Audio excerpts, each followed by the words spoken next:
أبو سكلم ميتين ولا سيكلامي كنافو في بس ما يسات نافلة كله سله دبين كن دبين رومي إرتاني هاسين خيار كن جاب بوتا كنوب سيجا في توف جرا سيكلام خيار كيسما إيه دلله خيار بوتا كنوب لا لا دقي دبالين في تكا كله سوان كله رهاسوين كله سدبين على ني جارثم مادن بقى أب ديسي تو دعونغوري جرا calqabu ma tiktoki kana osoo dhufne grupi ati qabatte waa'ee grupi dhiisammallee insha Allah abdi osoo kadu eegale shilingin takka wanna ati argitu jiru na bira itu murra ko yabdo kutak ani garre barfinde bar khiyar me wange te fitadu to kutak na fi baba wali gol lal dabbal kale taani dubbi lalani wa mara lalanit evidence an qabus lalanit abdi jaranin bas هاي وان كان بابا نودين وجينا ساكر يقول لك انا يس تانا كويس فيتا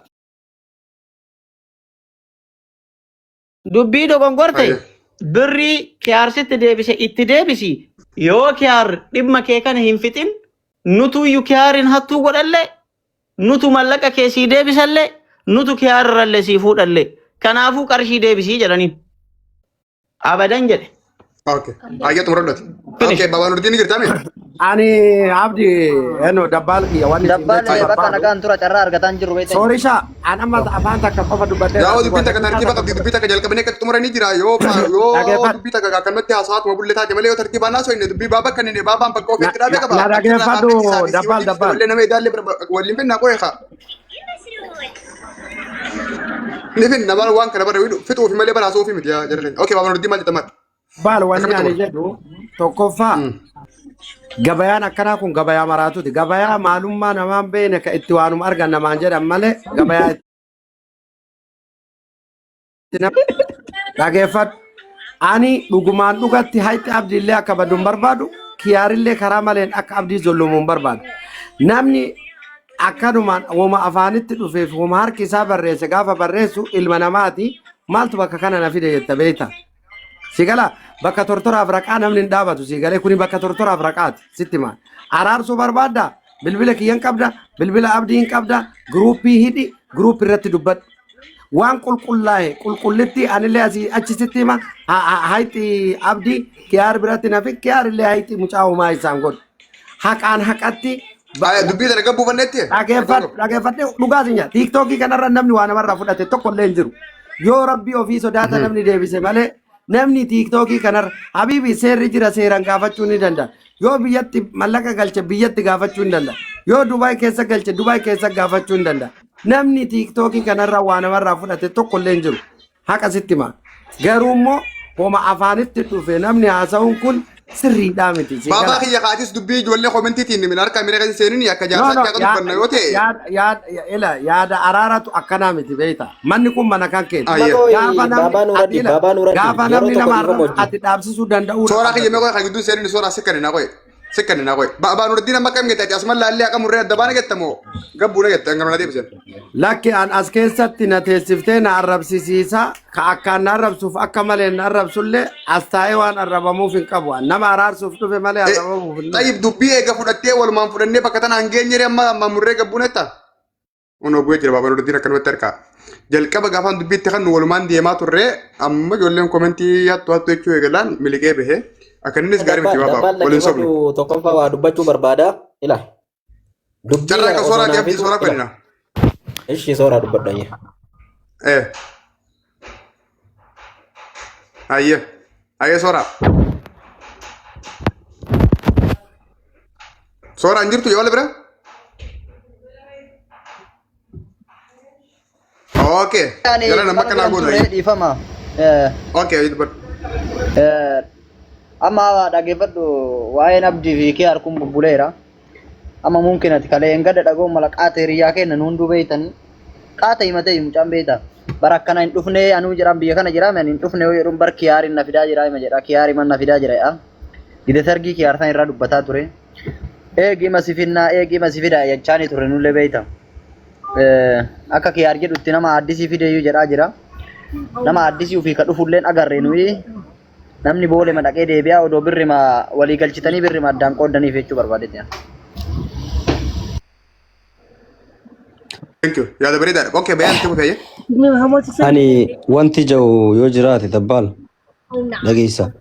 namni tokko osoo dhugaan argatan arrafamullee qabalachuun isaanii akkuma reefu siin jedhe dubbiin bakkini jirtu abdiin meekinaata tokkoon dhabatti maaliif 150 dhabaadha. Okay? Kiyaarammoo anoo meekinaata tokkoon dhabatti kan tikeetaa san kasaree maallaqa viizaatti baase akka eenyuuf hin deebisaadha. Kan viizaa baase kanoo eenyu kafalaadha. Amma si galee dubbiin bakkee jirtu bakka kana. Kiyaaris maallaqa mucaa nyaanne mucaallee maallaqa hiyyamaa nyaadhamaadha. Galee amma abdiin nutti himate hallee gaafa abdiin nama hunda keessatti deemetti himataa ture. Namni hundinuu gurbaa gaafa. Amma kana wala gaafa baankii yoo kutaa kayyee kastaan na baasi. Okay, isin hundi warri akkas guru dhiira.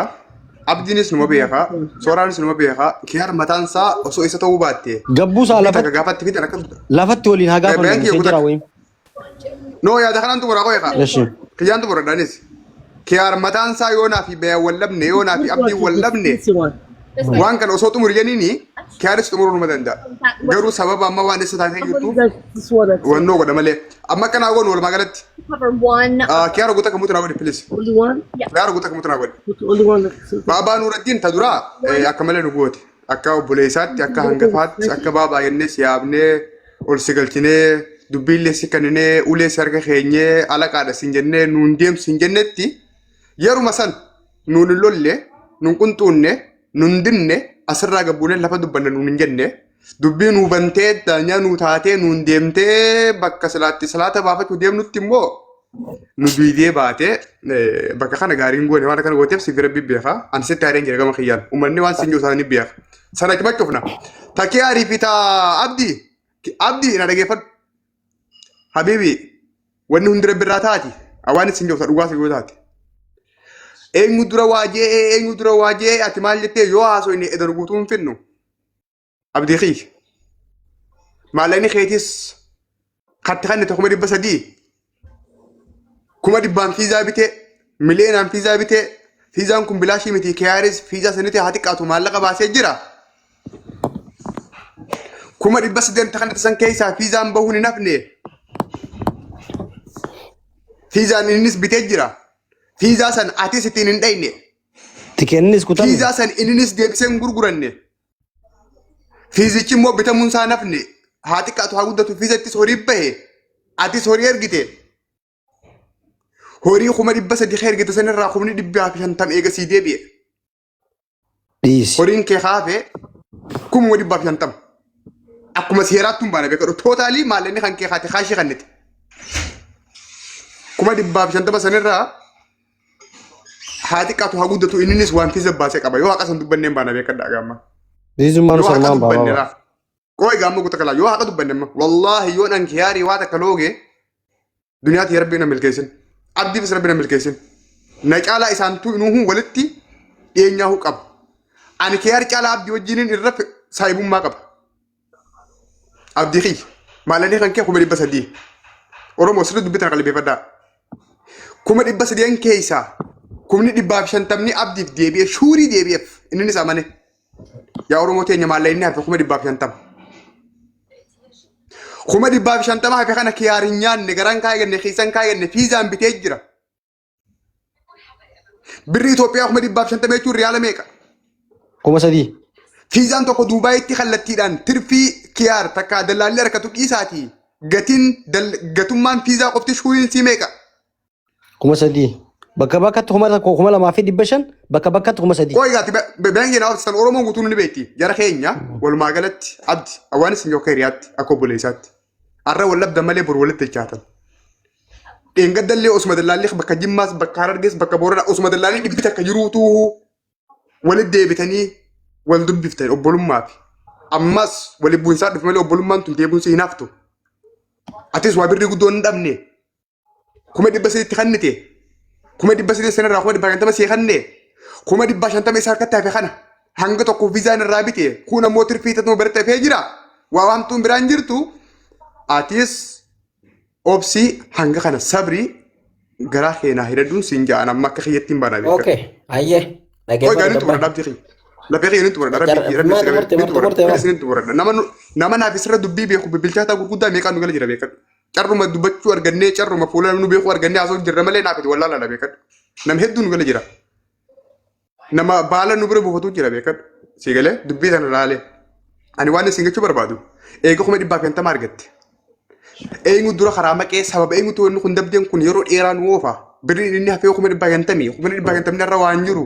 Sanirraahuu kakallattiin nyaatee miti kakallattiin kishaa haatee miti hafiisaa faatti baasee achi keessa jira. Fiizikii san innis deebisee gurguranne. Atis kuma dhibbaa fi hantamii sibiratti hafe san dhiisee siin jaana akka keeyyatti amma. Ta'ammoo wal arrabsuu, ta walit duulu, takkas wal godhu, takkas wal godhu. Irra walii gabraati, ifuma walii godhaati, dhiisaan isin hin jaani. Baabaan Nuraddiin keenya harka naa ammas qabdee hundeessa kennee hoggansa guutuu si kanneen adiiftee biraa deemte. Gaariitu jira, amma immoo baga ol deebite. Ani si biraan deemne. Bilbilli narra bilbilamee gisaan ol deemne. Qoy abdii keessi deemna qoy haa. Gadi bu'ee jira. Bilbila narra bu'ee bilbila sana asii yoo ani sitti ol deemu already keessaa bahee jira. Eegalee. Amma walumaa galatti maal jechuu barbaadeetti jalqabumarraa obboleessa kiyya. Ani haasaa kana asirratti osoo hin taane atis dubbiftee kiyaar illee dubbifne abdi illee dubbifne ilaaf ilaameen arrabsoo tokko malee asitti kan hubate si arrabsa kan hubatinis si arrabsa obboleessa kiyya. As keessa wanni nu argannu hin jiru wanni namni biraa argatu hin jiru. Waan irraa yoo. Wallaahi ani beelaan ni ta'u jira beela hagaraan na beela. Ulfaadhu ta'e. Waan biraadis. Abba rabbi jannaa si haa qabalu dhagaa. Baba, inaan baba wagaafadha dabbaan dhiifama. Baba dhageeffadha. Kiyaaran walumaa galatti wanni na biratti hafe hin jiru jedheemi. Fiidan baatee dhimma maal jedhatan bicha barbaadna. Yoo lakki kiyaar waan deebisuuf birri jiraate haa deebisuuf lakki wanni an deebisuuf hin jiru jedhe yoo abdiin karakkate jiru ta'e nuyyuu haa ergineef hin gargaara riyaa kennaan akka kiyyatti ammin ergaaf dabbaan ergaaf jechuun yoo abdiin karakkate ta'e. Waan gaarii kaa'u. Asumaan fitnee deemna jiranina. Asuma irratti fitnee deemna dhageeffadha. Babaan fitadha. Asuma irratti fitnee deemna akka ijoolleen hin godhina. Keessa wani dhumu hin jiru. Wani dhumu keessan hin jiru akka kiyyattan.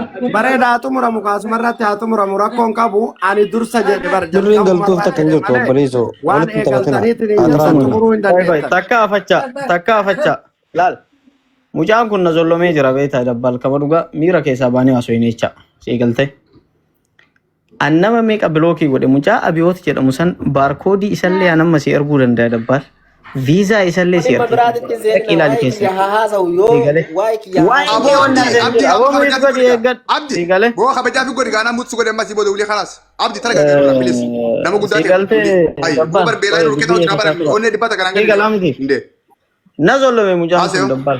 Wallahi. Ijoollee miskiina meeqa anka baarkoodis kafalee viizas baasee COC jara mallaqaan bitee post godhe isa wajjin gasta irratti agarraan bilookitti hare keessa eegale sababni illee yoo namni keessan dhufe kiyaaro namni kun maal goote yoonaan jedhe si harkeetiin jira keessan dabbal eegale maalifi like waan namaa nyaattee beeytaa nama bilookii goote usuun uummata akka har'a malee boru rabbillee waan itti nama gaafatuuf sammuun keetuu si gaafata eegale si kophaa deemu si konkolaataan deemu minaamin eegale yoo si dhufe si cannaqa si galami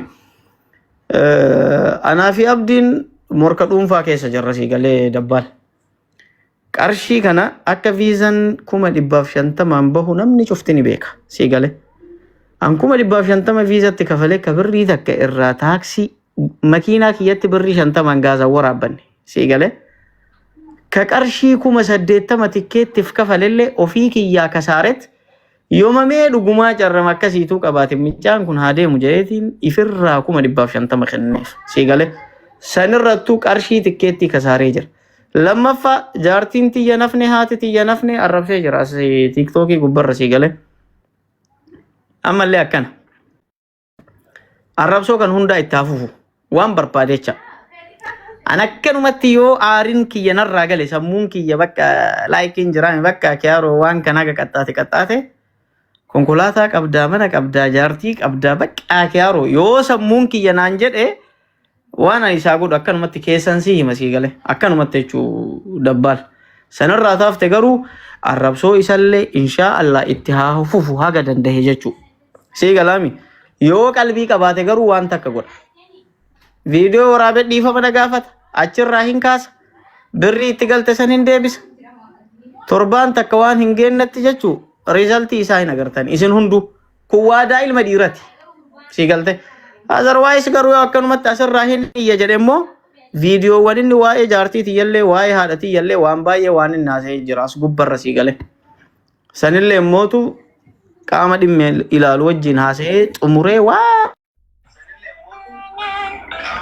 marra lafa kaayee jira. Ilmi Okay. biraa immoo waan godhuun haasa'u Okay. asirratti. Sorry. Eegale.